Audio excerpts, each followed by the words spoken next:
going for Derek. Never been fingered by a ghost. Fucking fifth dimensional virgin, am I right? Trying to lighten it up, guys. On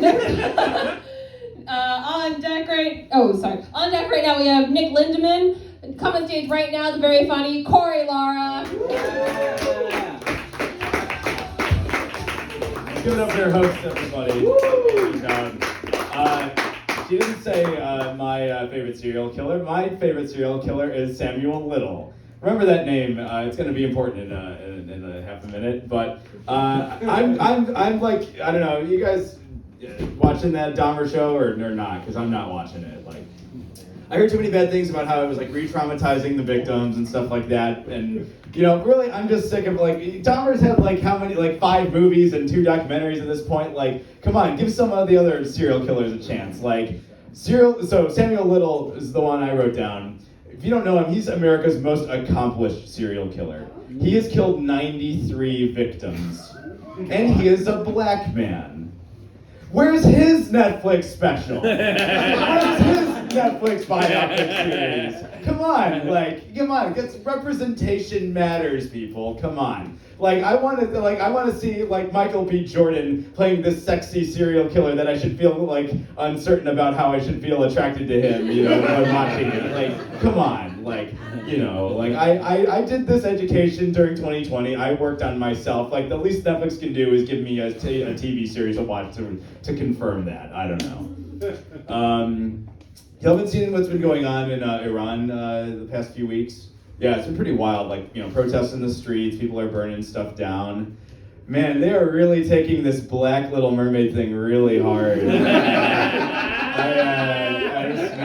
toned it down. Like, it's a little bit too extreme, guys. Obviously, I know it's not about that. If you haven't heard, you know, the stuff in Iran going on is because of there was a young woman in her 20s named Masa Amini who she wasn't wearing her hijab properly. She was taken into custody by their morality police and died in custody.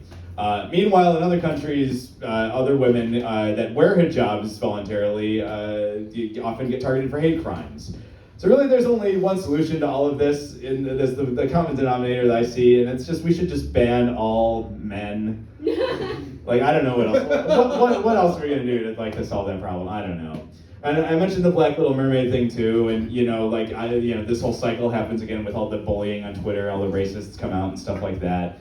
But if you think like the Black Little Mermaid got bullied really hard because of all this, you guys know that Disney's making a Latina Snow White, right? Like a live-action Snow White with Rachel Ziegler, the Latina girl from West Side Story with the whitest name possible. But no, so they're doing that. But like, I'm Mexican, and I can see where the jokes are going to be coming from, like years from now. Like, you know, Snow White is the one Disney princess you should not change to be Latina. Like, it's just going to set her up for so much bullying because. First off, her name is Snow White. Like, that's already not a good starting point for that. But also, Snow White's superpowers are cleaning up houses really well. She lives in an overcrowded house full of short people. And she picks fruit at inopportune times that cause adverse health reactions for her. Like, that is just like all Latinos in a nutshell. Like, gosh. Man, I don't know. Let's see. The Queen died recently. That was the thing that happened. Okay, good. You didn't shoot her. That was good. I was hoping for some, you know, like rotten hells or whatever, but I'll take it. That's good. But no, am I weird for thinking that when I heard that the Queen died, that Mr. Bean did it? Like, it was just his fault. Like, I just assumed, like, he walked into that hospital, his phone, like, died, and then he had to, like, put his charger in, and he pulled it out of the wrong socket, and you know, and he like listens to the bear, and the bear's just like, yes, do it. I don't know. I watched that show.